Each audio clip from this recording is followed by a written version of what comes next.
A question every thesis student faces: you open 10 research papers. Each one says something different. One study supports a theory. Another study challenges it.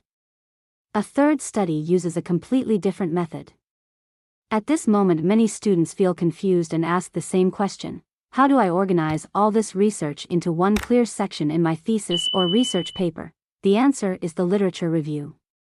This section is where you bring together all the important studies related to your topic. Instead of listing studies one by one, you show the bigger picture of research in your field.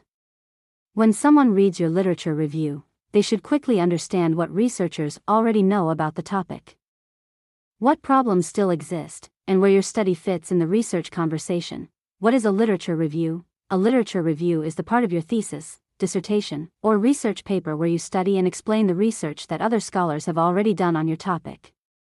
In academic writing, the word literature does not mean novels or stories. It refers to research sources such as journal articles, academic books, conference papers, government or institutional reports, and previous theses or dissertations. These sources contain studies, data, theories, and arguments written by experts in your field. When you write a literature review, you carefully read these studies and identify the most important ideas related to your research topic. You look at what questions researchers asked, what methods they used, such as surveys, experiments, interviews, or data analysis, and what results they found. Then you explain these studies in your own words so the reader can understand the main research that already exists in the field. However, a literature review is not a simple list of summaries. Instead of discussing each article separately, you group studies together based on common themes, theories, research methods, or findings. For example, several studies may support a similar idea, while others may present different results. By organizing studies this way, you show patterns in the research and help readers understand how knowledge on the topic has developed. In simple terms, a literature review shows what researchers have already studied, what they discovered, and what questions still remain before you present your own research. Core elements of a literature review: identifying main research themes. The first step is to find the main themes in previous research. A theme is a common topic or idea that many researchers study. When you read different articles, you will start to notice patterns.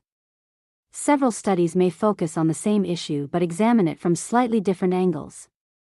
You group these studies together under one theme. For example, imagine your research topic is about reducing patient waiting time in hospital emergency departments. When you review the research, you may notice that previous studies focus on different themes such as triage systems, staff scheduling, digital patient records, and patient flow management.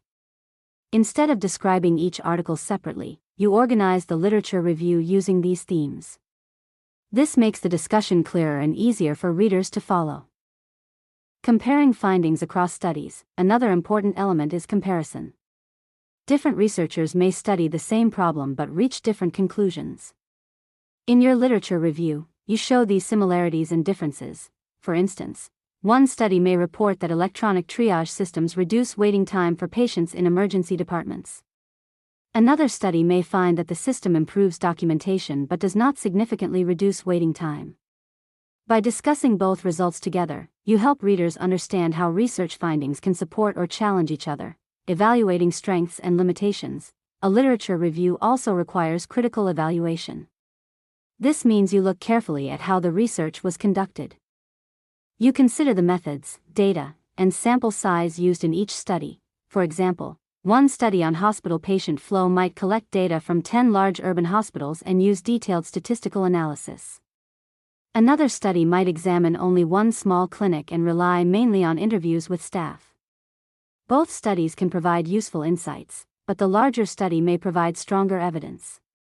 By discussing these differences, you show that you are analyzing the research carefully instead of simply repeating what other authors said. Identifying research gaps. The final element is identifying research gaps.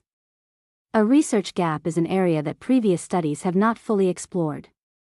Finding these gaps is important because it helps explain the purpose of your own research. For example, many studies may examine patient waiting time in emergency departments in developed countries, but very few studies may focus on hospitals in developing regions. Another gap may be that previous research focused mainly on staff workload but did not examine the role of digital appointment systems. When you identify these missing areas, you clearly show where your research can add new knowledge. The structure of a literature review. A literature review usually has three clear parts: introduction, discussion, and summary. First, you start with a short introduction.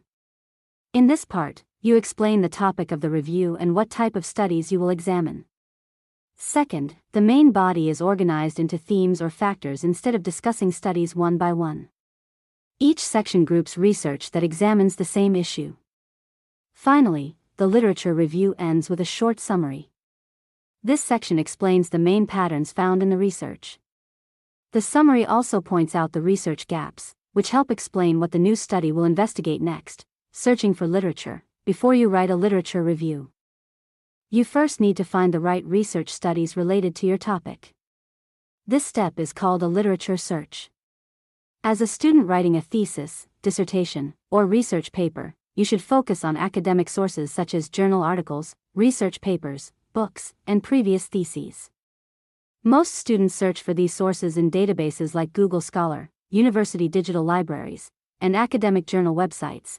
I will also link other videos with this video where you can see how to search research articles using AI tools, so please watch those videos as well to learn faster and more efficient ways to find research papers.